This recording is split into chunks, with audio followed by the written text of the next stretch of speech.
네, 감사합니다. 그럼 바로 발제를 시작하도록 하겠습니다. 발제 시간은 15분이고요. 앞에 프롬프트를 통해서 시간은 좀 확인하실 수 있을 겁니다.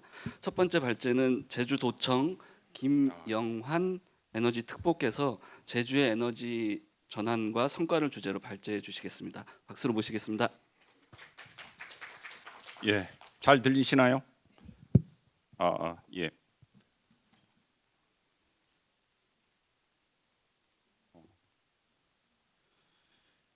예, 저는 제주특별자치도지사 에너지특별보좌관 김영환입니다.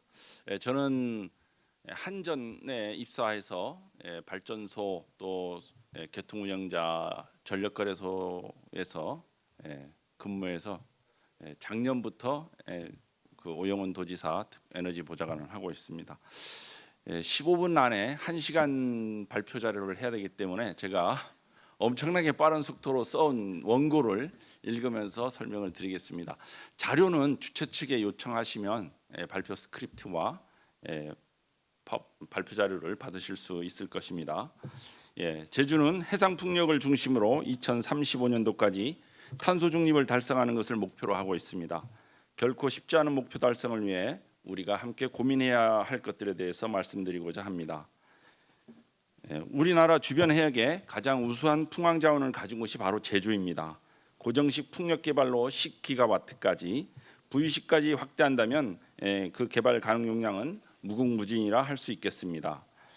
북극 항로가 활성화되면 제주는 그 물류를 움직이는 연료, 석유가 아닌 청정 수소와 암모니아, 해상 풍력을 이용해 그린 수소와 그린 암모니아를 생산하고 공급하는 동북아 에너지의 허브가 될 수 있습니다. 수소가 충분히 싸지려면 대량으로 개발할 수 있어야 됩니다. 해상 풍력 설비 생산을 위한 산업 생태계가 만들어서 충분히 가격이 내려가려면 10기가와트 규모의 개발이 진행되어야 합니다. 차기 도정은 10기가와트의 해상 풍력 개발을 목표로 하고 있습니다.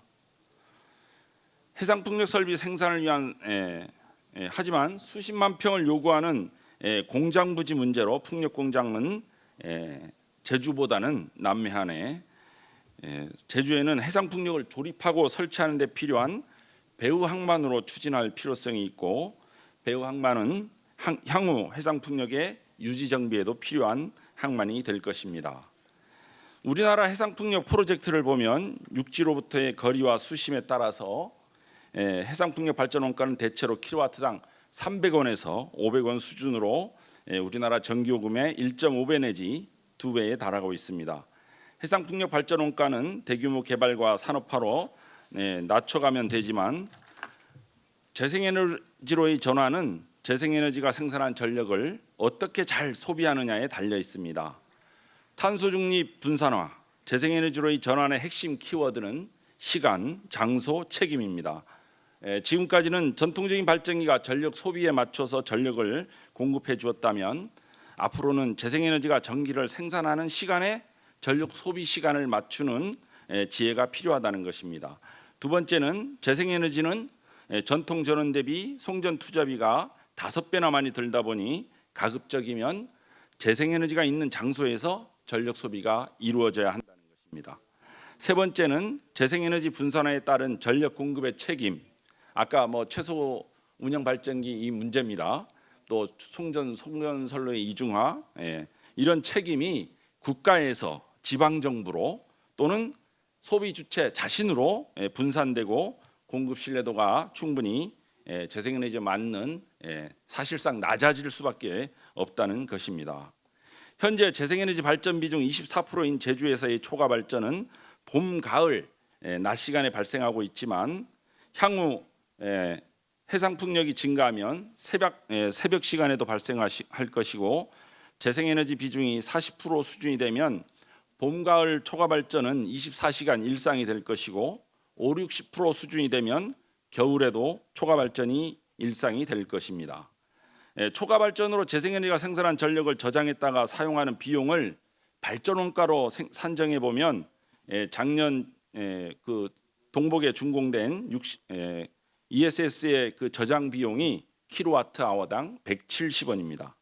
현재 재생에너지에 반응하는 이런 유연성 자원의 가치가 킬로와트당 160원이라고 생각하시면 됩니다. 앞으로 에너지 소비 시간을 바꾼다든지 이런 것들의 경쟁 상대는 ESS하고 비교하면 유연성 자원의 가치를 평가할 수 있습니다. 두 번째는 송배전의 어려움, 에너지 소비 장소에 대한 비용입니다. 재생에너지는 낮은 설비 이용률 특성으로 인해 우리가 필요로 하는 전력을 생산해주는 전통적인 발전 설비 대비 5배 용량의 송전선로와 배전선로를 필요로 한다는 것입니다.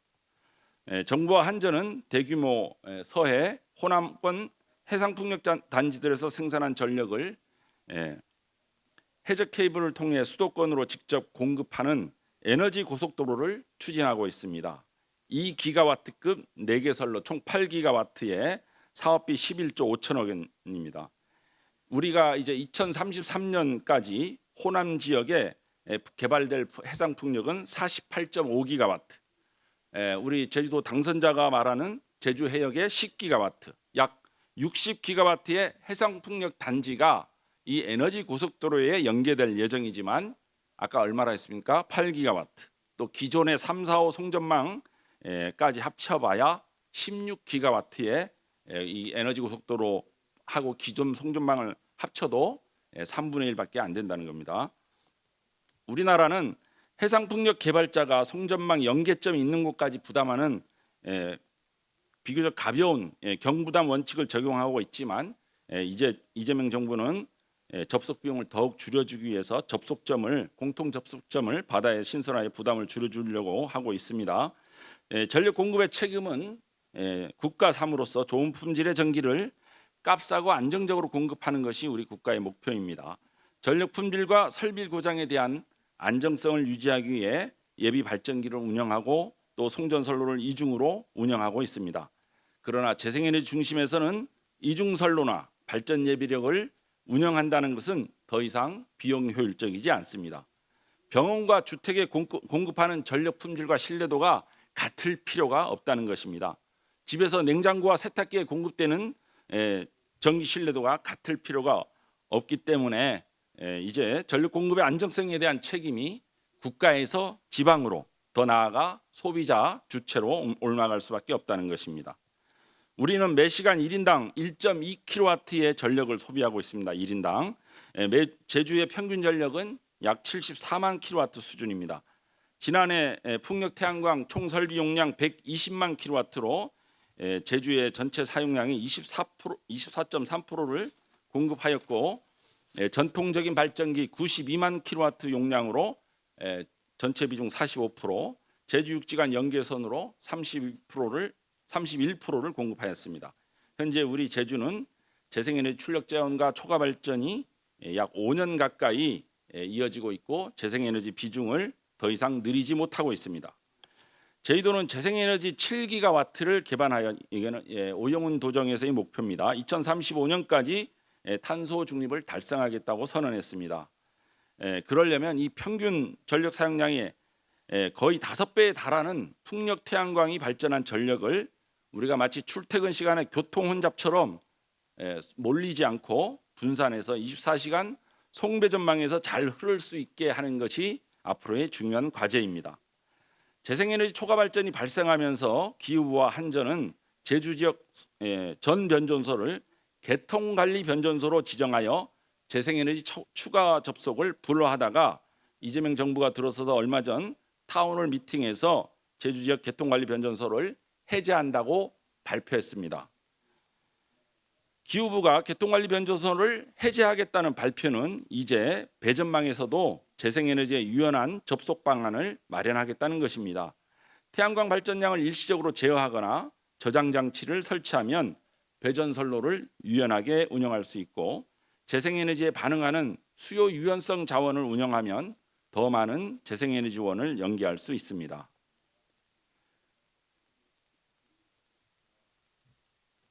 20페이지인가요? 이게? 21페이지 됐군요. 재생에너지 초과 발전 출력 제한에 대해 우리가 주목할 것은 풍력 태양광을 건설 못해서 탄소 중립을 못하는 것이 아닙니다. 풍력 태양광 발전소가 생산한 전기를 시간, 장소, 신뢰도에 맞춰 소비하지 못하고 있기 때문입니다. 국제에너지기구가 수요 유연성 자원으로 꼽는 1, 2번 자원이 대용량 ESS와 수요 반응 자원입니다. 그 다음으로 수소 터빈, 수력 등이 유연성 자원이 되겠는데요. 수요 유연성 자원의 가격 경쟁 상대는 바로 ESS입니다. 아까 현재 우리나라 제주에 설치된 ESS가 킬로와트아워당 170원이기 때문에 전력 가격이 비쌀 때와 낮을 때의 가격이 이 170원 이상 정도 하면 반응하겠죠. 지금까지는 전력 소비에 맞춰서 발전기들이 전력 공급을 해줬다면 앞으로는 풍력 태양광이 발전하는 양에 반응하는 전력 소비가 만들어져야 합니다. 기후부는 재생에너지 잉여 전력을 흡수해주는 히트펌프, 전기차 등의 수요형 VPP 자원들이 참여하는 수요 입찰 시장을 내년부터 제주에 운영할 예정입니다. 분산화 진행으로 배전 계통이 많이 변화되었습니다. 현재는 풍력 태양광 등의 재생에너지 저장 장치를 묶은 공급형 VPP로 전력시장에 참여하고 있지만 내년 제주에 수요 입찰 시장이 생기면 히트펌프 등 수요 유연성 자원들을 결합하여 수요형 VPP 사업자가 생겨나고 이들은 전통적인 발전기처럼 전력 계통의 안정 운영에 필요한 가시성을 제공하고 수급 조절에 참여하게 됩니다. 남방의 전기와 올해부터 집중 제주에 공급되는 히트펌프는 내년 수요 입찰 시장에서 핵심적인 수요 유연성 자원이 될 것입니다. 개시별 요금제로 재생에너지 발전량이 많은 시간에 열을 생산해서 사용하게 됩니다. 전력시장 가격이나 실시간 요금제에 반응하는 그리드 상호작용형 건물입니다. 건물 자체가 요금제에 반응할 수도 있고 VPP 자원으로 수요 입찰 시장에 참여할 수도 있습니다. 전력 가격에 반응하는 캘리포니아의 전기차 충전 사례입니다. 하지만 우리 제주도는 전기차 충전 패턴이 오히려 저녁에 충전함으로써 저녁 피크를 가중시키고 시장 가격이나 요금제에 전혀 반응하지 않습니다. 이건 충전 시간을 원격으로 핸드폰으로 설정한다든지 제어가 하도록 하는 디지털화가 되어 있지 않기 때문입니다. 한전이 제주의 배전망 운영자인 DSO 조직을 개설했습니다마는 부정적인 얘기라 말하지 않겠습니다. 수요 유연성 자원들이 제 기능을 발휘하기 위한 필수 조건은 디지털화입니다. 전기요금제도 재생에너지 발전 패턴에 맞는 개시별 요금제가 또 바뀌어야 되는데 이것도 보면 좀 답답하죠. 탄소중립 분산화는 궁극적으로 지산지소 나아가서 자산자소로 스스로 생산하고 스스로 소비하는 길로 가는 길입니다. 제주의 경우는 앞으로 마을 풍력을 중심으로 육지는 마을 태양광을 중심으로 지역사회 중심의 에너지 프로젝트들이 출연되고 활성화될 것입니다. 이상 발표를 마치도록 하겠습니다. 감사합니다. 네, 귀한 발표 감사드립니다. 다음은 태평양 환경재단 조현진 해운 항만 담당께서 항만 전동화와 녹색 해운 항로를 주제로 발제해 주시겠습니다. 박수로 모시겠습니다.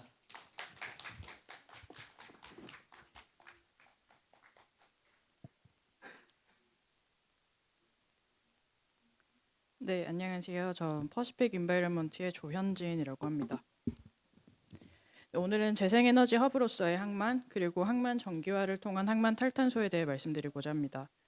저는 항만 정기화를 단순히 항만의 전력화나 설비 전환의 문제가 아니라 재생에너지 확대와 해운 탈탄소를 연결하는 새로운 정책 수단이라는 관점에서 말씀드리겠습니다.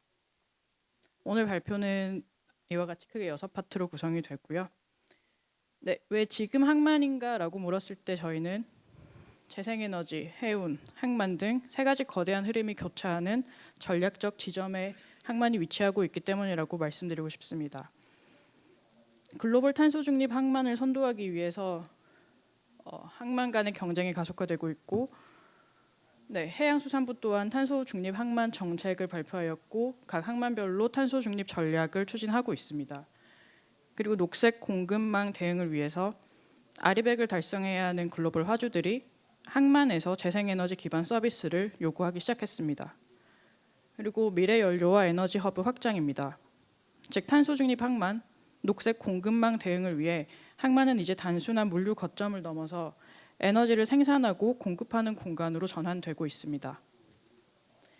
그렇다면 여기서 근본적인 질문을 드리고 싶습니다.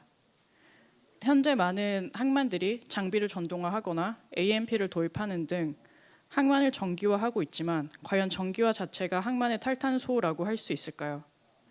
문제는 두 가지입니다. 화석 기반 전력 위에 세운 전기화는 탄소 배출을 항만 밖으로 이전하는 것에 불과합니다.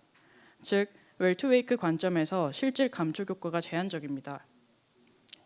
그리고 항만 스마트화, 장비 전동화, 배후단지 고도화로 항만 전력 수요는 빠르게 증가하고 있지만 이를 어떤 전력원으로 공급할 것인가에 대한 전략적 논의가 부족합니다. 한국의 구조적 역사를 보면 더욱 명확해집니다.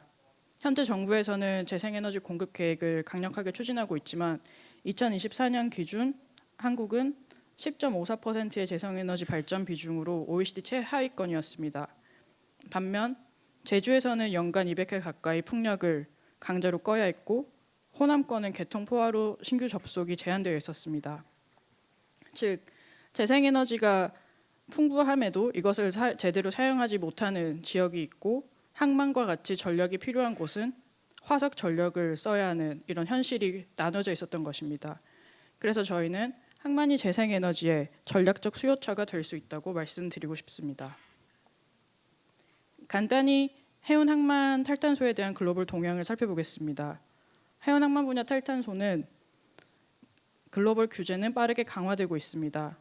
보시다시피 IMO는 2050 넷제로 목표를 채택했고 이유는 퓨얼 EU 마리타임을 통해서 선박 연료의 탄소 집약도 기준을 강화하고 CBAM을 통해서 간접적으로 저탄소 물류 정책을 촉진하고 있습니다. 한국도 국제 해운 탈탄소화 추진 전략을 발표했습니다. 탈탄소 정책의 방향은 크게 세 가지인데요. 즉 연료 전환, 정기화, 그리고 공급망 전환입니다. 해외 선진 항만들은 이미 정기화를 에너지 시스템 전환으로 추진하고 있습니다. 유럽 로테르담의 경우 2027년 내항선 OPS 즉 육상 전력 공급 장치의 100%를 북해 해상풍력과 직접 연계를 추진을 하고 있습니다. 미국 LA항은 마이크로 그리드를 구축했고 중국은 전기 추진 선박, 충전소와 배터리 스와핑을 국가적 전략으로 추진하고 있습니다. 싱가포르 또한 그린포트 프로그램으로 아시아 표준 선점에 나서고 있습니다. 이들의 정책은 정기화를 설비 도입이 아니라 에너지 시스템 전체의 전환의 관점으로 접근하고 있다는 것입니다.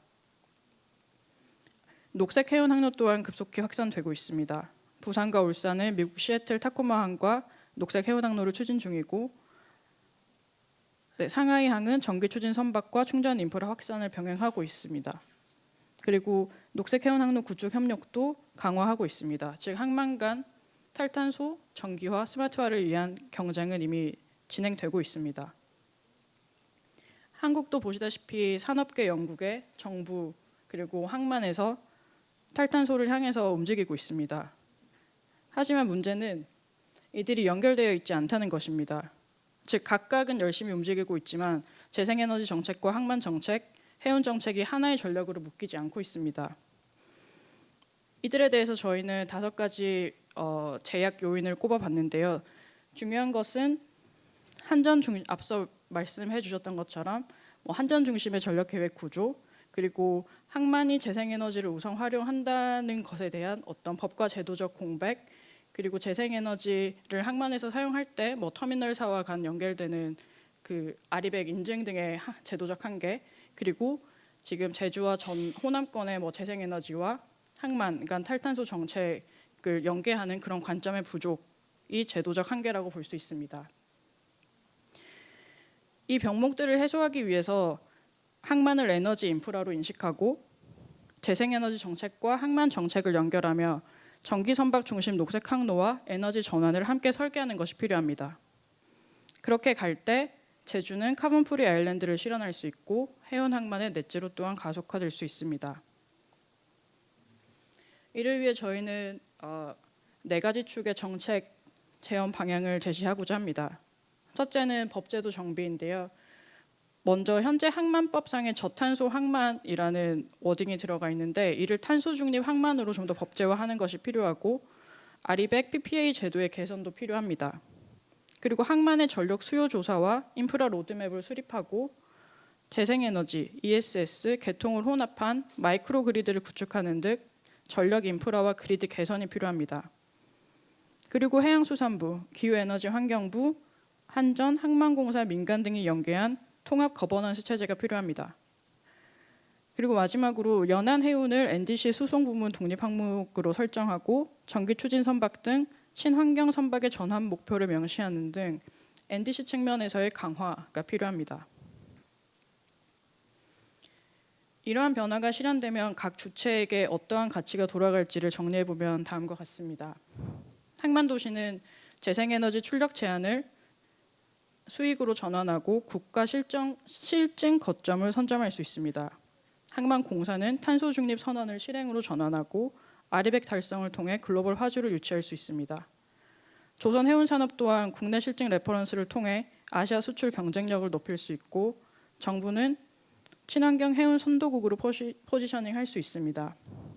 그래서 저희 퍼시픽 인바이런트를 비롯한 시민사회는 이를 위한 법 제도 개선 캠페인, 다부처 거버넌스 설계, 국제 협력 등을 통해 이 변화를 만드는 데 기여하고자 합니다.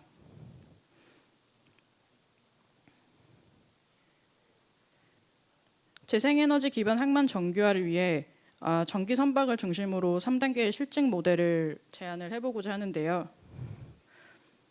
네, 1단계는 사실 이 부분은 그러니까 항만 내부에서 어떤 전기 피더선 등 필요한 선박들의 이제 정규화를 진행을 하고 또 연안 단거리 항로의 전기화, 즉 전기 선박 도입을 진행하고 아시아가 공동으로 충전이나 배터리, 안전, 교육 등 아시아 공동 기준 패키지를 마련해 본다면 좀 더 전기화를 해나가는데 힘을 받을 수 있지 않을까 하는 것입니다.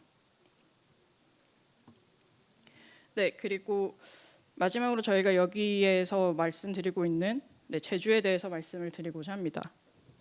제주는 여기에 보시다시피 세 가지 이유에서 가장 먼저 또 시작할 수 있는 곳이라고 생각을 합니다. 해상 풍력 확대와 카본 프리 아일랜드 목표로 재생에너지를 활용할 수 있는 조건이 갖춰져 있고 또 도서관 단거리 반복 운항 노선이 전기 선박에 최적화되어 있으며 출력 제한 완화와 함께 항만 기반 에너지 수요를 동시에 창출할 수 있습니다. 네, 지난해 있었던 한 연구에 따르면 수급 자원 없이는 제주의 경우 2038년 출력 제한율이 11%까지 높아지지만 BESS, EV 수요 자원을 통합 운영할 경우 1.6%까지 줄일 수 있다고 했습니다. 항만과 전기 선박 또한 이렇게 유연성 자원으로 활용할 수 있다는 점을 말씀드리고 싶습니다. EU 연구도 비슷한 결론인데요. OPS나 전기와 재생에너지 생산을 패키지로 통합할 때 이제 투자 시너지가 확보된다고 합니다. 즉 재생에너지 없는 전기화는 탄소의 외부화에 불구하고 항만은 재생에너지의 생산과 소비를 연결하는 에너지 허브가 될 수 있습니다. 저희가 제주 마린 에너지 포트라고 이제 가칭을 적어봤는데요. 여기서 제시하는 비전은 이렇습니다. 재생에너지가 제주에서 생산이 되면 이를 제주 신항 개발을 이제 계획하고 있는데 제주 신항이든 어디 제주 지역에서 에너지 허브를 통해 에너지를 저장, 관리하고 전기 선박이나 AMP와 같은 육상 전력 공급 장치 그리고 전동화 장비로 이 재생에너지를 통해 생산된 전기를 공급하는 것입니다. 이 일을 통해서 이제 탄소 중립 항만을 조성하고 궁극적으로는 탄소 없는 섬에 이제 게이트를 만드는 것입니다. 이를 위해 단기, 중기, 장기 단계별 추진 계획도 한번 마련해 봤습니다. 단기적으로는 제주 본섬과 우도, 추자도, 마라도와 같은 이제 부속 섬 간 오가는 선박의 전기화를 한번 시도해 볼 수 있을 것 같습니다. 그리고 중기에는 체계적인 전기 선박 충전 인프라를 구축하고 이제 제주에 들어오는 크루즈들을 위한 대용량의 고압의 AMP를 구축하는 것입니다. 그리고 장기적으로는 제주와 부산 등 좀 국내 연안의 장거리 항로를 재개하고 이를 녹색 해운 항로로 운영하는 것입니다. 저희는 제주에서 시작하는 이 모델이 한국이 아시아 항만 정규화를 선도하는 출발점이 될 수 있다고 생각합니다. 네, 감사합니다.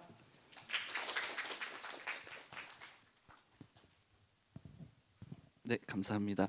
네, 마지막 발표는 선박해양플랜트연구소 김영식 친환경 연료 추진 연구센터장께서 전기 선박 개발 경과 및 향후 전망을 주제로 발제해 주시겠습니다.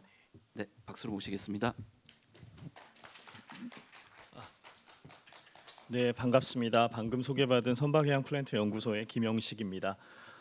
보시는 첫 번째 화면에 있는 차도선 그림이 그냥 설계도가 아니고요. 실제 실증 운항을 완료한 차도선을 좀 디지털라이징을 좀 AI한테 부탁해서 그린 그림이고요. 제가 요즘 AI 적응을 하기 위해서 모든 발표 자료를 AI와 함께 만들고 있습니다. 그래서 그 중간 결과물을 오늘 같이 보실 수 있을 겁니다. 오늘 이제 전기 선박 개발 경과 및 향후 전망에 대해서 말씀을 드릴 거고, 실제 이제 고정식 충전 인프라의 한계를 넘어서기 위해서 이제 롤온 롤오프 방식의 배터리를 착탈식으로 좀 공급하자라는 어떤 연구 개발을 수행을 했고, 그 결과를 좀 일부 공유 드리도록 하겠습니다. 일반적인 강연에서 제가 항상 보여드리는 건데요. 선박이 굉장히 오래됐습니다. 기원전 6,000년부터 선박이 시작을 했다고 하고요. 기원 후 이제 1800년대, 1900년대를 넘어서면서 무조건 빠르고 무조건 큰 선박들을 많이 만들어 왔습니다. 그래서 종국에는 원자력까지 이용하는 선박들이 지금 존재하고 있는 상황이고요. 근데 이제 지금은 저런 어떤 힘의 시대를 지났기 때문에 이제 무탄소, 저탄소를 넘어서 무탄소가 필요한데, 무탄소를 해야 되는 이유는 지구와의 공생 때문에 그렇습니다. 심바이오시스라고 부르는데요. 공생을 하지 않으면 지구도 망하고 인류도 망한다. 그러니까 우리는 공생을 하기 위해서 새로운 어떤 친환경 기술들을 적극적으로 도입을 해야겠다는 부분들을 말씀을 드리고 있고요. 이미 유럽에서는 2010년대부터 전기 추진 연안 선박을 실증을 했고 상용화를 완료한 상황입니다. 노르웨이 같은 경우 정부 주도로 운항하는 차도선이 한 200척쯤 되는데, 작년 기준으로 한 60%에서 70%가 이미 전기 선박으로 전환이 돼 있는 상황입니다. 그런 식으로 굉장히 좀 적극적인 전기 활용이 선박에서 가능하다는 것을 말씀을 드리겠습니다. 그 다음에 전체 이산화탄소 배출량에 대해서 쉬핑 인더스트리가 차지하는 부분이 2.5%에서 3% 된다고 하는데, 저게 도대체 얼마만큼 많은 양인가 비교를 좀 해봤습니다. 그래서 왼쪽 그림을 보여드리고 싶었습니다. 왼쪽 그림 보시면 중국 압도적으로 많은 CO2를 배출하고 있고요. 그 밑에 미국도 많이 배출하고 있습니다.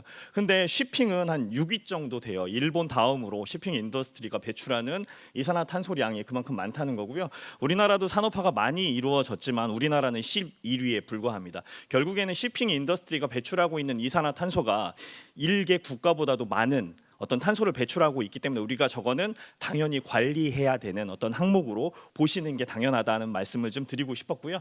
결론은 밑에 있는 내용입니다. 기존의 50% 감축 시나리오는 완전 폐기되었습니다. 선박 연료의 완전한 무탄소화는 이제 선택이 아닌 생존의 조건이라고 보는 게 타당하다고 생각합니다.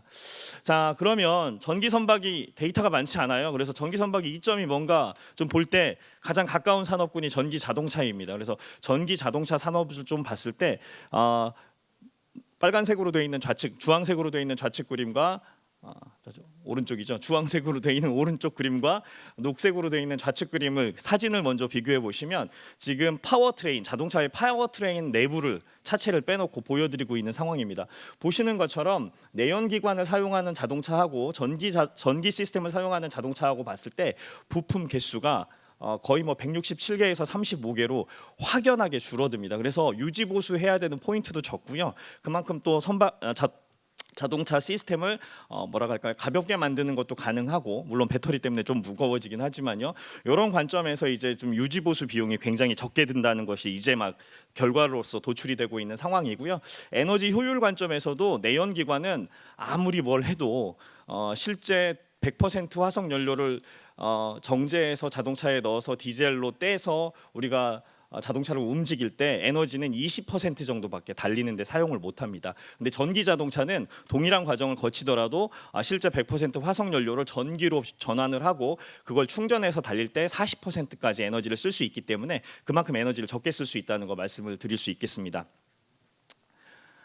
자, 그러면 전기 선박을 가고자 하는데 어떤 선박을 먼저 전기화를 추진하는 게 좋을지에 대해서 이제 분석을 해봤습니다. 그래서 결국엔 세 가지를 좀 봐야 돼요. 운항 경로의 정형성, 정해진 장소로, 정해진 항로로, 정해진 시간 동안 달리면 설계하기가 아주 좋습니다. 그래서 배터리를 얼마만큼 집어넣어야 되는지, 전기 추진 시스템은 얼마만큼 크기를 가져가야 되는지 이런 것들 설계하기가 좋고요. 그다음에 이제 반복성, 매일 사용을 해야 효율이 그만큼 높아지잖아요. 그래서 일정이 반복이 있는 항로를 찾아야 되고, 거기다가 이제 차량을 실는 넓은 갑판이 있으니까 배터리를 우리가 원하는 만큼 실을 수 있다. 이렇게 생각을 해서 이제 차도선 정도가 전동화하는 선박으로서 가장 좋은 선박이 될 것이라고 생각을 했습니다.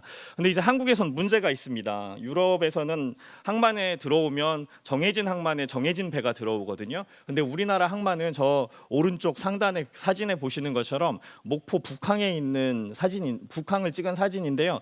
차도선이 내가 어디 들어갈지 정해져 있지 않습니다. 그래서 그러한 부분들 때문에 우리가 좀 상당히 좀 다른 조건이 있다는 걸 좀 말씀을 드리고요. 또 하나는 외국 같은 경우는 그 암벽식 항구를 사용을 하고 있습니다. 그래서 선박이 접안하면 전기 시스템들을 유지 관리하는 게 굉장히 좋은데, 우리나라 같은 경우는 저기 보시는 것처럼 경사식 물량장을 사용하기 있기 때문에 조수간만의 차가 한 최대 9m까지 우리나라에서 발견이 되는데 현상이 일어나는데, 저 조수 때문에 선박이 육지에 접촉하는 포인트가 수평면으로 움직이게 됩니다. 그럴 경우에 이제 충전 설비도 같이 수평면으로 이동을 해야 돼서 그러한 부분들 고려가 좀 돼야 되고요. 또 하나는 한국은 태풍이 지나가는 경로에 위치해 있습니다. 그래서 항만에 있는 설비들이 무너지고 물에 침수되고 부서지고 하는 사건들이 뭐 매일같이 발생하지 않지만 간혹 발생하기 때문에 그러한 부분들이 상당히 전기 시스템을 운영하는 데 어려움이 있습니다. 그래서 결국에는 저쪽 오른쪽에 왼쪽에 그림 보여드리는 것처럼 이동식으로 배터리는 안전한 곳에서 충전하고 배터리를 착탈식으로 선박에게 공급하자는 아이디어를 도출하게 되었습니다. 그래서 이제 실제 이제 이동식 전원 공급 시스템을 활용한 전기 추진 차도선 운영 방법에 대해서 이제 메비우스 띠처럼 이제 그림을 그려봤는데요. 1번에서 보시는 것처럼 안전한 육상에서 이동식 전원 공급 시스템을 충전하고 안전성을 검증한 다음에 육상 도로를 통해서 이동식 전원 공급 시스템을 부두까지 이동을 하고, 부두에 이제 저 배터리 차량이 들어가서 선박에 전기를 공급하고 운항하는 식으로 계속 돌게 돼 있는 상황입니다. 그래서 결국에는 충전 시간이 얼마만큼 짧은 시간 동안 충전해야 되는지에 대한 제약 조건이 사라지기 때문에 운영하는 관점에서는 상당히 좀 이득이 있을 것으로 판단을 하고 있습니다. 그래서 이제 실제 2020년부터 연구 개발을 수행을 했고요. 보시는 것처럼 한국에서 자주 볼 수 있는 차도선 형태를 그대로 유지하면서 안에 들어가는 에너지 사용을 배터리를 활용한 전기 추진 선박으로 전환을 하는 연구 개발 과제를 수행을 하였습니다. 이 전기 추진 선박을 하면서 배터리를 사용하고 있기 때문에 안에 들어가는 배전 시스템은 DC를 유지를 원했습니다. 이유인즉슨 배터리를 사용하면 전압이 처음에는 완충됐을 때는 전압이 높은데 배터리를 사용하면 전압이 점점 떨어집니다. 그래서 다수의 배터리를 연결하려면 DC 버스에다가 우리가 원하는 기준 전압을 맞춰서 올려줄 수 있게, 전기를 집어넣을 수 있게 DC 배전을 연결하는 것을 굉장히 좀 좋게 생각을 했고요. 이렇게 해서 저희들이 이동식 전원 공급 시스템, 그다음에 고정식 전원 공급 시스템을 실제 선박에서 사용하는 체계를 만들어서 운영을 했습니다. 보시는 그림은 실제 실증 운항하는 그런 상황입니다. 왼쪽 하단에 있는 영상을 보시면 원래 저희가 엔진룸이거든요. 엔진룸. 근데 엔진이 없고 모터만 들어가 있습니다. 엔진룸 들어갈 때 기관사분들이 뭘 하시냐면 이어 플러그를 꼽거나 아니면 이렇게 귀마개를 하고 들어가는 게 일반적인데, 보시는 것처럼 상당히 조용하기 때문에 그냥 들어가서 작업할 수 있어서 쾌적성을 유지할 수 있다는 거 말씀을 드리고요. 보시는 것처럼 실제 이제 목포 앞바다에서 저희가 42항차 최대 선속 12노트까지 이제 실증 운항을 완료한 상황이 되겠습니다. 그다음에 이제 제가 배를 태워드리면 좋은데 배를 가져올 수 없으니 영상으로라도 한번 좀 느껴보시라고 소음을 비교해드리겠습니다. 이게 일반 디젤 차도선 여객실에서 카메라로 찍은 동영상입니다. 이 정도 소음이 나타나는 걸 볼 수 있고요. 이 소음은 이제 전기 추진 차도선 내에서의 소음입니다. 스피커가 너무 좋아요. 원래 디젤 차도선은 소음이 저거보다 훨씬 더 안 좋게 들려야 되는데 소음이 되게 부드럽게 들리네요. 어쨌든 소음의 차이가 있다는 건 알겠죠. 그래서 이제 이렇게 영상만 소리하고 영상만 보여드리면 잘 모르셔서 실제 이제 소음 미터를 들고 들어갔습니다. 봤을 때 일단 디젤 차도선 선내 객실에서는 82dB 정도의 소음이 측정이 됐고요. 전기 추진 차도선 여객실에서는 49dB의 소음이 측정이 됐습니다. 약 30dB의 차이인데요. 이게 엄청나게 큰 차이입니다. 가운데 보시면 지금 파란색으로 되어 있는 부분이 실제 환경부에서 지정한 소음의 수준입니다. 보시면 80데시벨 정도 되는 소음 수준은 서울에 있는 지하철역에 지하철이 한순간도 빠지지 않고 들어갔다 나갔다 하는 소음을 지속적으로 경험하는 거라고 보시면 될 것 같고요. 그다음에 이제 전기 추진 차도선 여객실에서는 저렇게 우리가 사용하는 사무실에 컴퓨터를 좀 한 대 켜놓은 정도의 소음이 지속적으로 들린다고 생각을 하시면 될 것 같습니다. 사실은 뭐 진동도 그렇고 소음도 그렇고 다 좋은데요. 제가 선박을 연구하지만 배멀미를 좀 하는 스타일입니다. 근데 저는 배멀미가 선박이 이렇게 막 급격하게 운동하면 제가 배멀미를 시작하는 줄 알았는데 아니더라고요. 이 연구를 하면서 제가 느낀 바는 디젤 엔진에서 미연소된 가스가 제 코에 닿았을 때부터 울렁거리기 시작을 하더라고요. 선박이 좀 움직여도 참을만 한데 가스가 제 코에 들어가면 운동도 있지 냄새도 있지, 그러니까 그때부터 울렁거리기 시작해서 전기 추진 선박으로 연안 여객선들을 전환하는 게 굉장히 쾌적할 것이다 라는 말씀을 드릴 수 있겠습니다. 저희가 실증을 했기 때문에 이렇게 실증 데이터가 있습니다. 실제 선내에 들어가는 그 DC 전압, 파란색으로 표시되어 있는 부분이 DC 배전 시스템의 전압을 보여드리는 상황이고요. 5,000초 동안 운항하는 동안 저렇게 이제 배전 시스템이 안정적으로 작동을 하는 것을 보여드리고 있고, 빨간색은 저희가 전원으로 사용한 배터리의 전압입니다. 그래서 보시는 것처럼 아까 말씀드린 것처럼 배터리를 사용하면 전압이 쭉 떨어지고요. 배터리를 급격하게 사용하다가 잠깐 모터를 멈추면 살짝 전압이 올라옵니다. 그러니까 배터리도 일종의 어떤 생물같이 움직이는 부분들이 있거든요. 그래서 이러한 데이터들을 가지고 저희들이 배터리를 얼마나 안전하게 쓸 수 있는지 나중에 데이터로서 활용할 수 있을 것으로 기대하고 있습니다. 그 다음에 이제 배터리의 안전을 확보하기 위해서 배터리 셀들을 모두 측정을 합니다. 아까 이동식 전원 공급 시스템 하나가 800kWh의 용량을 가지고 있고요. 그 안에 이제 5,200여 개의 셀이 들어가 있습니다. 5,200여 개의 셀의 전압을 다 측정을 하고 온도도 측정을 하고 있습니다. 그래서 실제 배터리 셀이 문제가 발생하기 전에 미리 판단할 수 있는 어떤 알고리즘들을 개발하고 있다는 말씀 드리도록 하겠습니다. 실제 이제 전기 추진 차도선을 저희들이 실증 운항하면서 다양한 성과들이 좀 있었습니다. 일단은 뭐 전기 추진 선박, 한국산 전기 추진 선박을 개발을 했고, 선박에 들어가는 이동식 ESS를 개발했습니다. 저희들이 연구 개발을 시작할 때 선박용 배터리에 대한 어떤 기준이라든가 이런 것들이 없기 때문에 직접 개발을 했고요. 그다음에 이제 충전 및 도서 전원 공급 인프라 개발을 완료했고, 그다음에 이제 전기 추진 선박용 핵심 기자재도 국산화하는 데 좀 일익을 담당을 했고요. 실제 선박을 운항하면서 필요한 설계 기술이라든가 소프트웨어 기술들도 개발을 해서 저희들이 실증을 했다는 말씀 드리도록 하겠습니다. 실외화 운항이 꼭 필요합니다. 저희들이 해보니까 일단은 선박이 제대로 안정하게 운항을 하는지를 평가하기 위해서 실제 새로운 시스템들이 도입이 되면 저희들이 좀 안정성 검증 차원에서 실증 운항이 좀 필요한 상황이고요. 실증 운항을 해보니까 어떤 데이터가 중요한지를 알겠더라고요. 그래서 그러한 데이터들을 가지고 연구를 통해서 앞으로 조금 더 안전하게 선박을 운항할 수 있는 어떤 기술 개발이 가능할 것이라는 부분이 있었고, 운항을 해보니까 소음 진동이 확실히 줄어든다는 건 이제 확실히 저희들이 확인을 한 그런 상황이 되겠습니다.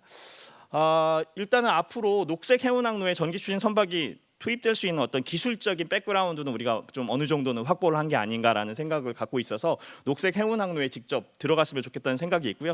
현재 이제 녹색 해운항로 연구개발 과제가 수행이 되고 있는데, 실제 선박의 데이터를 확보할 데가 없으니까 저희 선박을 활용해서 확보하는 거 지속적으로 하고 있고, 그다음에 이제 항만 전력망 보완도 가능할 것 같습니다. 아까 생산된 재생 에너지를 어디에다 저장할 거냐, 선박에 직접 저장하는 것도 좋고, 아니면 이동식 전원 공급 시스템 체계가 구축이 된다면 아예 ESS처럼 하나의 번역에서 어떤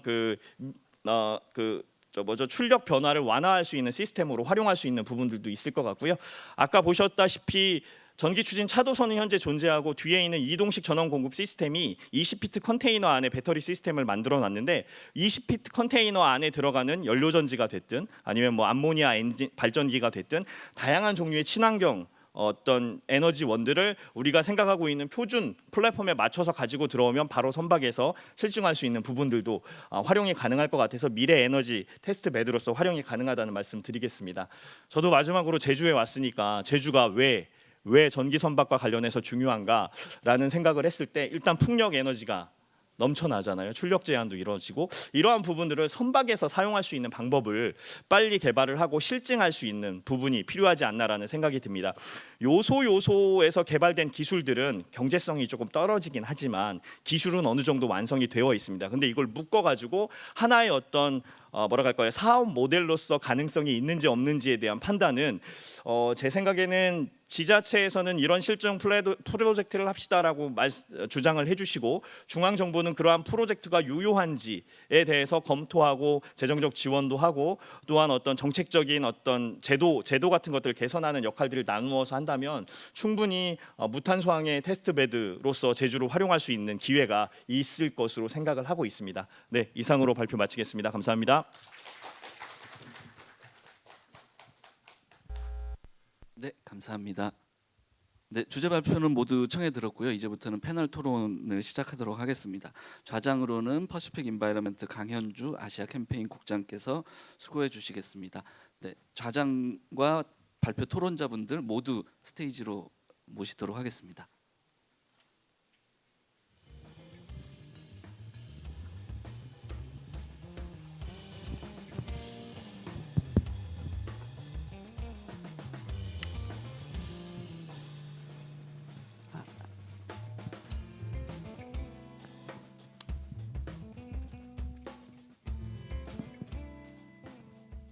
안녕하세요. 지금부터 진행될 패널 토론의 진행을 맡게 된 퍼시픽 인바이러먼트 태평양 환경재단의 강현주입니다. 저는 2022년도부터 해운 항만 탈탄소 캠페인을 한국에서 진행하고 있고 현재는 아시아팀 기후국장으로 근무하고 있습니다. 본격적인 토론에 앞서 먼저 토론을 위해서 참석해 주신 김정도 사무국장님과 윤영삼 팀장님께 먼저 자기소개와 함께 질문을 드려보도록 하겠습니다. 앞선 세 분의 발표를 들으며 재생에너지와 항만을 연결하는 것이 필요하다는 데에는 많은 분들이 공감하실 것 같습니다.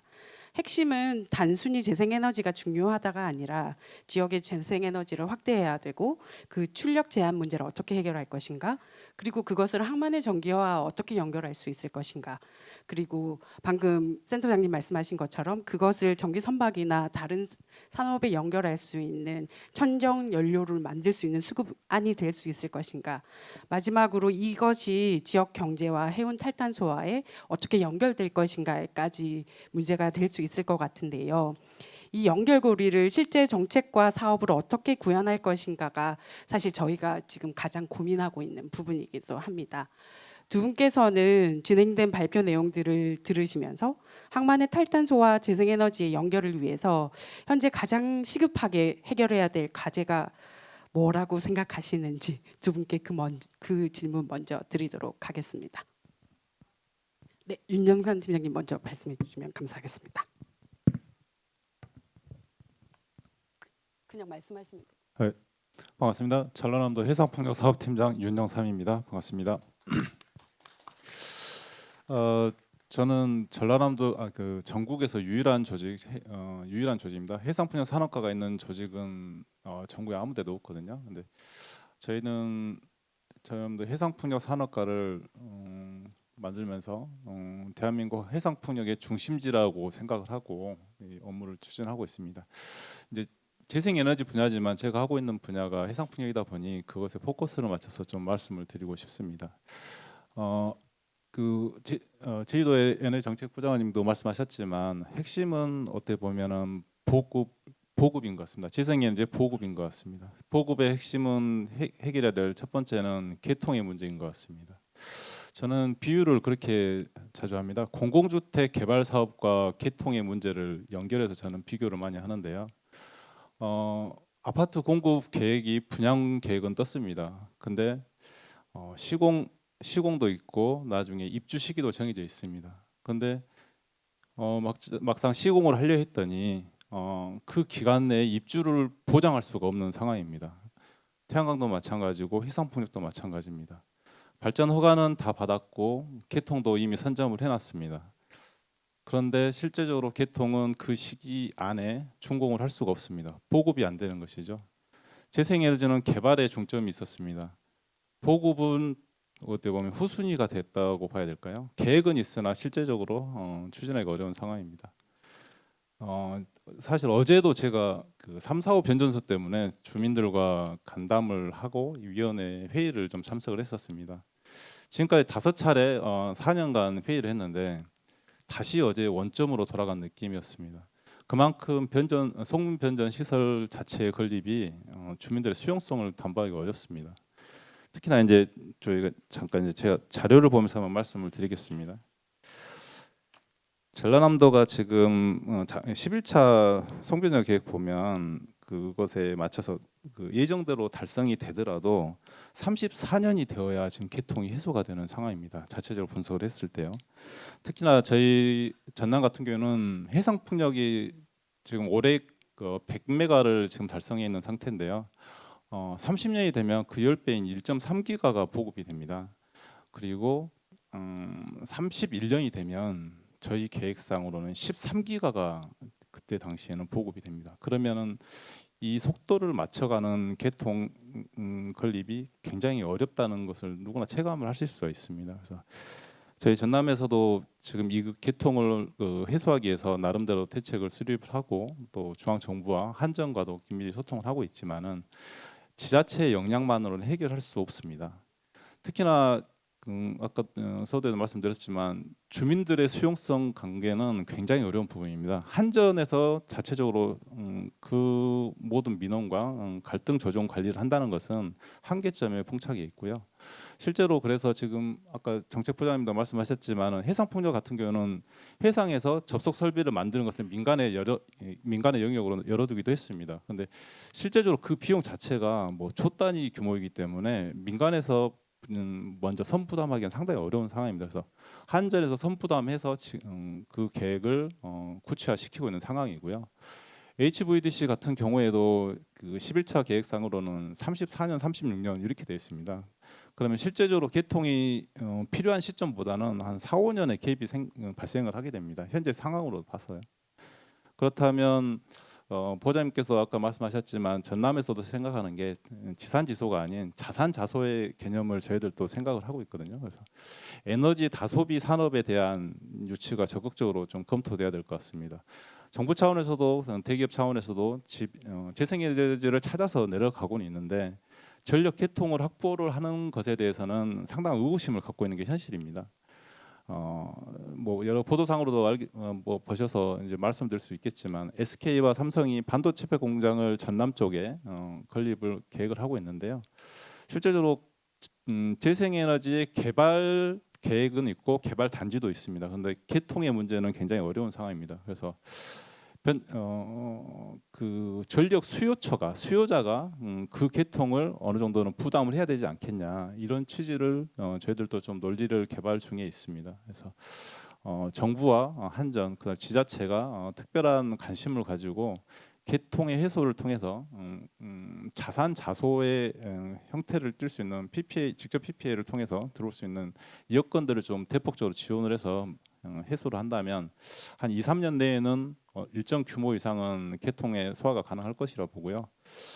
다른 좀 아이디어를 이제 전남에서는 좀 생각하는 게 있습니다. 기존 전원들 원전이랄지 석탄이랄지 이런 발전소들을 기존의 개통을 다 물고 있는 상태입니다. 그러면 그 개통을 재생에너지를 생산하는 개통으로 바꿔보자. 물고 있는 개통을 바꿔보자. 예를 들면 전라남도 영광군에 보면 한빛 원전이 있습니다. 한빛 원전의 개통을 그 지역에 지금 대규모 투자되고 예정되고 있는 게 수소 산업입니다. 이게 핑크 수소인데요. 이게 그린 수소라기도 하고요. 수소를 생산하는 전원으로서 공급을 하고 기존에 그 인근에서 어차피 그 단지들이 조성이 되기 때문에 직접 PPA를 통해서 수소를 환원하는 전원으로 공급을 하고 기존의 망들을 재생에너지를 물 수 있는 것들로 한번 전환을 해보자는 좀 아이디어를 좀 저희들은 생각을 하고 있습니다. 그리고 항만 같은 경우에도 저희들이 그 신규 수요가 상당히 많은 편입니다. 어제도 지금 민영배 특별시장 단선인하고도 논의했을 때 목포하고 신안군 그다음에 영광군 쪽에서 신항만에 대한 건설 수요가 상당히 있습니다. 왜냐하면 지금 저희들이 해상 풍력을 22.7기가와트 정도가 21.7기가와트가 지금 발전 허가를 받은 상태입니다. 그럼 67개 단지인데요. 그 중에서 동부 신안군, 영광군 위주로 하면 거의 10기가가 훨씬 넘습니다. 대부분이 30년도부터는 대규모로 단지들이 착공에 들어갈 겁니다. 그러면 수요가 폭발적으로 늘어나기 때문에 제4차 항만 기본 계획에도 지금 목포 신항만이 선석을 증설하는 게 계획에 반영이 되어 있습니다. 그래서 이제 고시를 앞두고 있는데요. 그런 것처럼 ONM 항만이랄지 MRO까지 가능한 항만들이 목포를 중심으로 해서 국가 항만이지만 민간이 투자하는 그 항만들이 한 두세 군데 정도는 더 지금 실제적으로 투자가 거론이 많이 되고 있습니다. 실제로 많이 신청이 돼 있고요. 그런 부분들을 지금 오늘 논의되고 있는 이런 주제들과 연결시킬 수 있다면 그 개발의 속도와 개발의 목적, 그다음에 파급 효과들을 재생에너지와 충분히 시너지를 낼 수 있다고 보고요. 특히 이제 제주도하고 저희 협업을 좀 고려해 본다면 정부의 정책적인 측면에서 초강력적인 제안들을 좀 같이 논의를 해봤으면 좋겠습니다. 제주도 자체만으로 재생에너지를 소화하기는 상당히 어려울 것이라고 봅니다. 뭐 개발 계획은 있지만 사실은 개통에 대한 문제들은 반드시 수반되는 것이기 때문에 그 개통을 어떻게든 그 내륙으로 해소해 볼 수 있는 그 기간이 좀 더 도가가 좀 이렇게 많이 안 되고 단기간 내에 좀 해소될 수 있다고 하면 전남 지역에 이제 대규모 자산 자수할 수 있는 대기업들, 반도체 팹이랄지 알루미늄 공장이랄지 전기를 많이 소비하는 다소비 산업들에 대한 유치 전략들을 같이 좀 공유를 해주시고, 저희들 같은 경우는 좀 정부 차원에서 전력망 그 위원회를 좀 구성을 해서 광역적으로 부처들, 그다음에 뭐 한전 포함해서 제주나 우리 전남 특별시가 되겠죠. 이제 같이 할 수 있는 갈등 관리랄지 이런 것들을 일괄적으로 할 수 있는 것을 통해서 좀 구체화했으면 좋겠습니다. 실제로 3, 4호 변전소가 표준으로는 9년이 걸린다고 하는데 실제로는 13년 정도가 걸립니다. 네. 그 굉장히 먼 미래 같지만은 사실은 저희들이 당장 해소해야 될 문제거든요. 주민들의 갈등 관리에만 5년, 6년이 걸리니까 그 부분들만 해도 상당한 효과가 있을 거라 봅니다. 그리고 저도 이제 전남에서도 생각했던 부분인데 뭐 히트펌프랄지 뭐 그 태양광 주차 그 요금 이제 차등제 같은 경우에는 제주도만 하지 말고 전남도도 같이 했으면 하는 그런 정책적인 배려들이 좀 있었으면 좋겠습니다. 감사합니다. 네, 너무 감사합니다. 2030년이 캠페인러인 저로서는 저희가 탈탄소 하기 위해서 2030년까지 중간 목표인데 이제 6년 남았잖아요. 근데 13년 얘기를 들으니까 좀 가슴이 답답하네요. 네, 그럼 김정도 사무국장님 의견 부탁드리겠습니다. 네, 범위를 거의 다 얘기해 주셔가지고 제가 어느 범위까지 얘기를 해야 되나라는 고민이 문득 들기는 하는데요. 제가 우연찮게 지금 어쨌든 제주도지사직 인수위원회에 들어가 있는 상황이긴 한데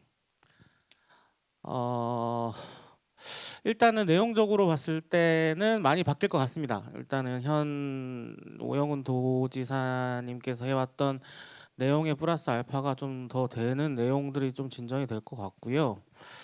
항만으로 뭐 국한하기 전에 일단 제일 중요한 건 보급이기 때문에 일단은 뭐 당선인께서 이미 해상풍력 10기가를 얘기를 하셨고 그게 현실성이 있는가 없는가에 대한 판단을 뭐 꽤 오랫동안 진행을 해본 결과 어쨌든 전남과의 협력이 없으면 불가능하다는 상황이 얘기가 되고 있어서 어쨌든 전남과의 협력은 무조건 돼야 되는 부분이 맞고요. 그리고 어쨌든 전남에서 저희 제주도로 들어오고 있는 전기가 있는 상황이기 때문에 사실 제주도가 뭐 넓게 보면 전남의 유연성 자원이다. 그런 부분도 있어서 어쨌든 전기 부분에 있어서는 재생에너지 부분에 있어서 또 나아가서는 이후에는 뭐 항만까지 되겠죠. 그런 부분에서 굉장히 많은 협력을 해야 된다. 그리고 원래는 또 제주도가 여수나 이런 쪽으로 이제 말 그대로 여객을 보냈었는데 지금은 뭐 운행을 안 하는 부분도 있어서 향후 이 부분이 어쨌든 복원이 돼야 뭐 녹색 항로는 뭐 있어야 되는 거잖아요. 근데 항로가 없는 관계로 지금 배가 안 다니는 관계로 이런 부분도 있어서 앞으로 전남과의 협력이 굉장히 중요해지는 상황은 맞고요. 그래서 오셨으니 그런 많은 제가 공무원 아니지만 제가 인수위원회의 위원으로서 저희 분과 얘기는 아니긴 하지만 어쨌든 그럼에도 불구하고 도움과 어쨌든 협력을 부탁드리는 말씀 드리고 싶고요. 어쨌든 제주도 같은 경우에는 사실 재생에너지 같은 경우 20% 공급의 박스권에 좀 갇혀 있었다가 작년에 이제 4% 정도 확 올라가는 그런 일들이 있었는데 결과적으로 중요한 건 그런 것 같습니다. 그러니까 어쨌든 뭐 지방자치단체의 노력도 굉장히 중요하긴 하지만 국가 단위에서 얼마만큼 노력해 주냐. 왜냐하면 어쨌든 홍배 전망은 다 이제 국가가 갖고 있고 거기에서 어쨌든 해줄 수 있는 노력들, 특히 이제 발전 공기업들의 화력 발전 문제라든가 이런 것들은 다 어쨌든 간에 국가가 풀 수 있는 문제이기 때문에 어쨌든 24%로 에너지 뭐 재생에너지 이제 생산량이 올라가는데 가장 크게 기여한 거는 어쨌든 필수 운전을 하고 있는 화력 발전에 대해서 그 비율을 줄여주겠다, 어쨌든 하향하겠다라는 어쨌든 정부 차원의 이제 한전 차원의 결정이 있었기 때문에 가능했던 부분이거든요. 그렇기 때문에 결과적으로는 지금 제주도의 재생에너지 태양광이랑 풍력에서 생산되는 전기가 사실 뭐 가스발전소에서 지금 생산되는 전기를 넘어서는 그런 상황이 되었고 이런 부분들이 굉장히 의미가 있다고 생각을 합니다. 그래서 앞으로도 제주도 같은 경우에는 이런 어쨌든 정부 차원의 관심과 지원이 굉장히 중요할 걸로 보여지는데요. 그나마 다행인 거는 원래 3월 30일에 이제 대통령님 오셔가지고 타운홀 미팅하면서 제주도에 2.5기가와트의 재생에너지와 1기가와트의 ESS 보급하겠다는 내용을 말씀하셨는데 최근에 기후부랑 뭐 여러 가지 이제 논의를 하면서 이 부분이 굉장히 상향될 거다라는 어쨌든 반가운 소식이 들려오고 있어서 뭐 이런저런 부분 생각했을 때 제주도는 그나마 개통에 굉장히 복잡한 문제가 있었음에도 불구하고 뭐가 풀어 나갈 수 있는 상황들은 될 것 같다. 지금 정부 차원에서 굉장히 지금 관심을 많이 가져주고 계시기 때문에 그럴 것 같고요.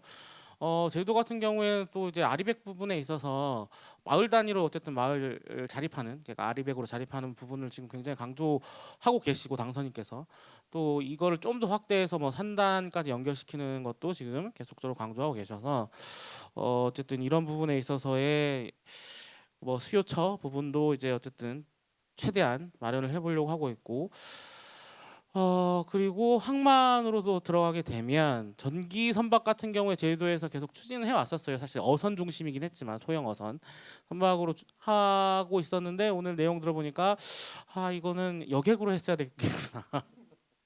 제주도가 어쨌든 간에 이렇다 이렇게 조선소가 없잖아요. 그러니까 아무리 여기서 무슨 개발을 한다고 해도 이게 실적을 내기가 어려운 지역이다 보니 그럴 거면 차라리 저기에 붙었어야 됐겠구나.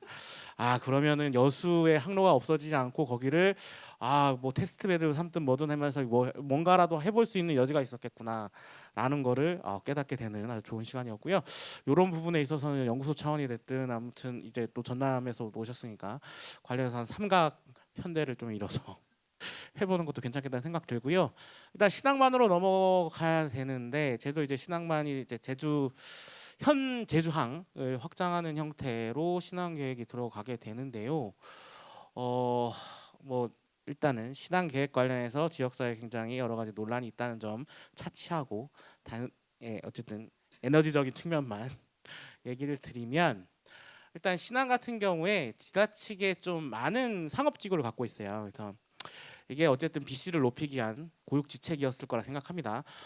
하지만 이 상업지구가 과연 이 정도 양이 필요한가에 대해서는 여전히 물음표가 많기 때문에 그럼 항만에서 차라리 상업지구를 좀 줄이고 거기를 에너지를 활용할 수 있는 공간으로 거기에 뭐 ESS를 넣을 수도 있고요, 아니면 뭐 태양광을 설치할 수도 있습니다. 그러니까 ESS가 들어가 있는 공간 위에 이제 지붕으로 이제 어쨌든 태양광이 들어가는 형태도 가능할 거고요. 물론 태풍이 불어오거나 이런 문제가 있을 수 있습니다. 그런 안전적인 측면은 우리나라 어떤 나라입니까? 제조업 강국 아니겠습니까? 뭐 해결할 방법이 분명히 있을 거라 보고요. 네. 어쨌든 그런 형태로 좀 개발해 보는 것들을 시범을 해보면 좋겠다라는 생각이 있고, 그리고 어쨌든 이제 해상에서 들어오는 전기를 끌어올 때 앞서도 이제 어쨌든 이제 주민들 간의 갈등 문제가 발생할 수밖에 없는데 항만은 이미 개발되어 있는 공간이기 때문에 그런 곳을 통해서 우회해서 들어오는 방법도 있지 않을까라는 생각도 들어서 항만을 최대한 그런 용도로 활용할 수 있는 것들을 많이 고민해야 되지 않을까라는 생각이 있고요. 네, AMP도 원래 제주도에서 하려고 지금 현 외항에 하려고 했다가 그것도 다 흐지부지해서 없어졌는데 신항에는 좀 돼가지고 선박들 이제 어쨌든 뭐 전기 선박으로 다 한꺼번에 확 바뀌는 건 아니기 때문에 기존의 내연기관 선박들도 어쨌든 전기를 통해 가지고 선박 이제 정박 중에는 엔진을 사용하지 않는 그런 형태로 가야 뭐 어쨌든 뭐 이게 녹색 해운이 됐든 탈탄소 항만이 됐든 될 것 같고요. 뭐 이런 부분들을 지금부터 좀 논의를 해야 될 것 같아요. 어쨌든 새롭게 도정이 들어서게 되고 이제 당선인이 도지사 신분이 되는 순간부터 이제 제주 신항에 대한 얘기가 계속 이제 나오게 될 거고 이제 달려가게 될 텐데 이 논의되는 지점에 어쨌든 여기 와 계신 여러분들께서 좀 오셔가지고 직접 건의도 하고 또 자문도 하고 관련돼 있는 내용들에 항상 좀 같이 있어야 사실 이게 좀 진행이 될 것 같고요. 이게 멀리 떨어져 있으면 사실 안 들립니다. 멀리 있으면은 보이지 않습니다. 가까이 있어야 보이는 거고요. 가까이 있어야 들리기 때문에요. 자주 좀 얘기 나눌 수 있는 자리를 제주도가 만들지 못하더라도 네 민간에서라도 열심히 얘기하고 여론화 시켜야 되지 않을까라는 생각이 많이 듭니다. 뭔가 너무 크게 얘기해가지고요. 이게 다음 질문에 대답을 할 수 있을지 모르겠는 상황까지 온 것 같습니다만 네 그렇습니다. 네, 너무 감사합니다. 사실 제가 엄청난 질문들을 준비했는데요. 시간상 다 질문을 드리지는 못할 것 같고요. 대신에 이렇게 정말 5분 한꺼번에 모이기가 너무 어려운 자리이고 다들 각자에서 전문 분야를 가지고 계신 분들이기 때문에 그래도 마지막 공통 질문을 꼭 한번 드리고 싶습니다. 아까 김성범 의원님께서도 말씀해 주셨지만 뭐 해수부 차관님 하실 때부터 해운항만 탈탄소화 활동을 열심히 하셨고 그거를 지방 정부와 어떻게 연결할 것인가 그 부분에 대한 고민을 계속 지속적으로 해오신 걸로 알고 있고 저희도 그런 고민을 함께 하는 조직이기 때문에 마지막으로 만약에 여기 계신 5분이 제주도지사, 전라남도지사 또는 시장 군수에게 재생에너지 확대를 위한 단 한 가지 정책만을 제안하실 수 있다면 어떤 정책을 제안하실 건지 이유와 함께 얘기해 주시고 전체 토론을 마치도록 하겠습니다. 특보님부터 부탁드리겠습니다. 예, 저는 지금 우리나라 전기요금 제도가 전국 통일입니다. 예, 그래서 제주는 재생에너지 보급률이 24%고 전국은 10%라서 아까 제가 개시별 요금제 표도 보여드렸습니다만 그게 달라요. 그래서 제주는 분산에너지 특화 지역에서 재생에너지 사업자와 수요자 간의 직접 거래도 가능하지만 더 나아가서 이런 요금제가 제주에 맞게 빨리 적용이 되어야 됩니다. 이번에 히트펌프가 이제 한 3,000대 하반기까지 보급될 예정인데 그것조차도 요금제를 제대로 적용 못하고 있고 일반용 개시별 요금제 적용하다 보니까 기본 요금을 너무 많이 떼니까 이제 선택이 망설여지는 거죠. 그래서 그런 문제가 있다. 우선 그리고 한전의 역할이 빨리 그 소비자를 직접 상대하는 것이 아니라 전력거래소처럼 소매 시장을 만들고 또 배전망의 혼잡을 해소하는 배전망 운영자의 역할을 집중하고요. 직접 소비자를 상대하는 것은 또 다른 사업자들, 제주에너지공사라든가 전남전력공사 또 새로 만들어 가지고 그렇게 한다든지 이런 식으로 빨리 바꿔야 됩니다. 그래서 정부도 노력하고 전기사업법을 바꿔야 되고요. 지방 정부들도 노력해야 되지 않나 이렇게 생각됩니다. 네, 저는 약간 김상범 의원님께서도 아이디어 차원에서 말씀을 해주셨는데 그 제주 신항을 주요한 또 정책 공약으로 제시를 하신 걸로 알고 있습니다. 그러면 제주 신항이 개발이 되는 곳도 사실 뭐 짧게는 2030년, 2035년 이렇게 될 텐데 그러면 저희가 목표로 하고 있는 어떤 카본 프리 아일랜드라든지 이제 국가의 탄소 중립 연도라든지 그런 거랑 정말 가까워지기 때문에 제주 신항을 개발을 할 때 이것을 처음부터 탈탄소 항만으로 계획을 하고 신항 개발을 추진했으면 하는 바람이 있고요. 그렇게 하기 위해서는 무엇보다도 이제 항만 에너지 전환을 위한 어떤 로드맵을 수립하는 것이 필요할 것 같습니다. 가령 사실 제주 신항이라는 것이 어떤 하나의 뭐 그 자리가 아니라 이 제주 내에서 어떤 여러 단계의 어떤 구역으로 개발이 될 텐데 각 어떤 구역의 특성에 맞는 어떤 전력이 필요하고 어떤 인프라를 구축할 것인지에 대해서 그리고 이를 제주에서 생산되는 재생에너지를 통해 공급을 할 때 그러면 얼마만큼의 전력을 필요로 하는지에 대해서 이런 체계적인 계획을 수립하는 것이 가장 우선적으로 필요할 것 같고 그 계획 하에 이제 탄소 없는 섬 그리고 탄소 없는 섬에 이제 관문이 될 탄소 중립 항만을 구축했으면 하는 바람이 있습니다. 예, 소규모 선박 내에서 전기 사용하는 것만 고민을 하다가 오늘 이제 제주도 또는 전라남도 또 나아가서 국가 차원에서 이제 배전 시스템이 굉장히 이슈가 됐다는 걸 이제 저도 깨달아서 그래서 저는 조금 축소지향적으로 좀 아이디어를 좀 가져가고 싶습니다. 전체 인프라가 다 구축되는 데는 정말로 오랜 시간이 걸릴 거라는 판단이 들어서요.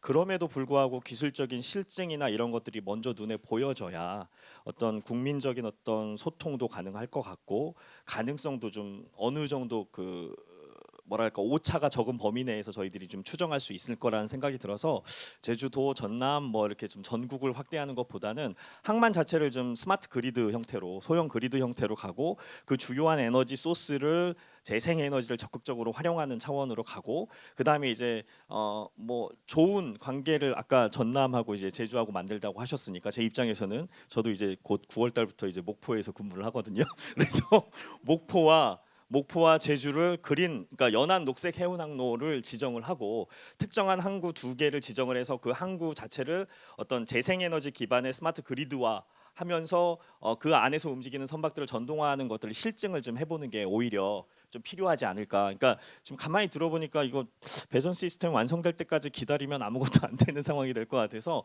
그러한 관점에서 항만하고 선박 그리고 해양하고 이렇게 좀 내용을 좀 축소해서 고민을 좀 해보면 조금 더 실질적인 어떤 정책들이 좀 입안이 가능하지 않을까 그런 좀 생각을 좀 가지게 됐습니다. 예, 감사합니다. 예, 전남입니다.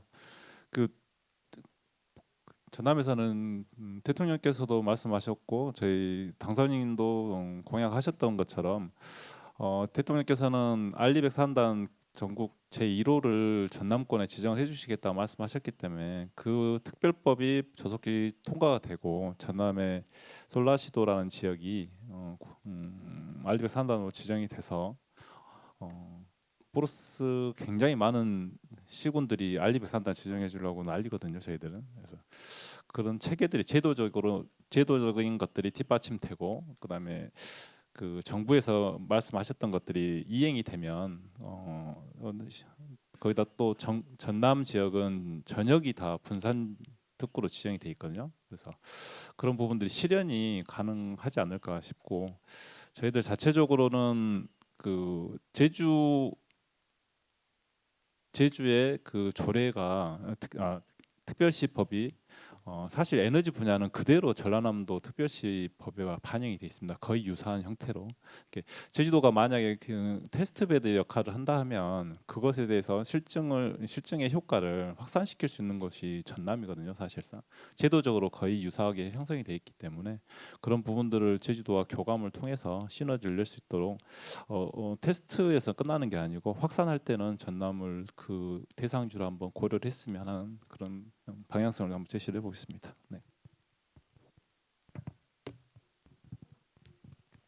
제가 도를 대변할 수는 없는 관계로.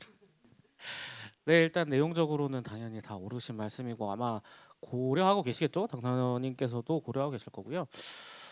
어쨌든 뭐 제주도 같은 경우에는 네, 선도 지역입니다라고 맨날 얘기를 하고 있기 때문에 그럼 선도를 해야 될 테고 지금 어쨌든 재생에너지와 관련해서 여러 가지 것들을 좀 더 선도해 보려고 굉장히 많은 내용들을 준비했고 이제 곧 6월 30일 정도에 발표를 할 예정인데 문제는 네, 내용만 있으면 안 되겠죠? 네, 열심히 해야 되겠고 의지를 갖고 달려 나가야 될 텐데 거기에 어쨌든 항만이라는 부분도 좀 더 고려해서 관련된 내용들 조금 더 확장했으면 좋겠고요.